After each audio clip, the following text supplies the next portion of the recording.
शुरू करें। सबसे पहले अर्ली मॉर्निंग यानी ब्रह्म मुहूर्त के समय आप उठेंगे और उठने के बाद फ्रेश होकर नहा धो लें तो अच्छी बात है, नहीं तो सिर्फ अगर मुंह हाथ भी अच्छी तरह से धो लेंगे तो भी चलेगा। और फिर उसके बाद आप अपने घर के मंदिर में, पूजा स्थल में या अपने ध्यान कक्ष में ध्यानस्थ होकर बैठ जाएं।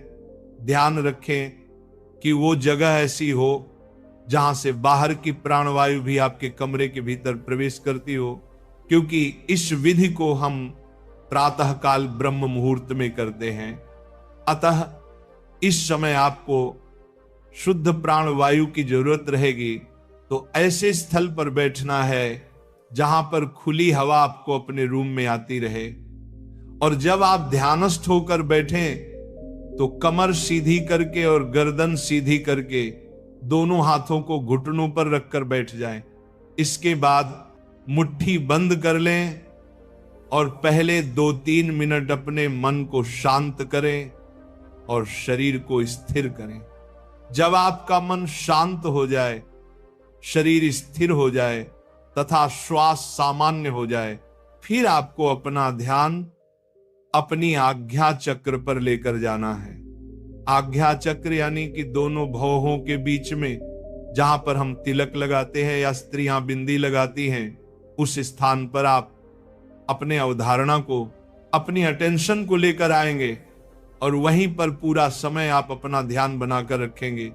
अब आपको इसी जगह पर लगातार अपने मानसिक नेत्रों से इस स्थान को महसूस करते रहना है। जब आप अपने मानसिक नेत्रों से इस स्थान को महसूस करते रहेंगे तो अपना ध्यान यहां पर बनाए रखेंगे। फिर आप एक लंबी गहरी सांस भरेंगे और लंबी गहरी सांस भरकर उसको अंदर ही रोक कर रखेंगे। जब आप अपनी सांस को अंदर भरकर रोक लेंगे और उस दौरान आपका ध्यान भी आज्ञा चक्र पर टिका रहेगा, उस समय आप अपने इष्ट देवी देवता या गुरु का चित्र अपने आज्ञा चक्र पर देखेंगे और अपने इष्ट देवी देवता या गुरु का चित्र अपने आज्ञा चक्र पर देखते हुए और सांस को अंदर रोक कर रखते हुए आप प्रार्थना या संकल्प करेंगे या अपनी इच्छा को दोहराएंगे। जो भी आपकी इच्छा है एक लाइन में उसको दोहराना है कि हे गुरुदेव या हे मेरे परमात्मा, जिनको भी आप मानते हैं, उनके आगे आप प्रार्थना करेंगे कि मेरी इच्छा पूरी हो। और तब तक आप उस इच्छा को दोहराते रहेंगे जब तक आपके अंदर उस सांस को अंदर रोक कर रखने की क्षमता है।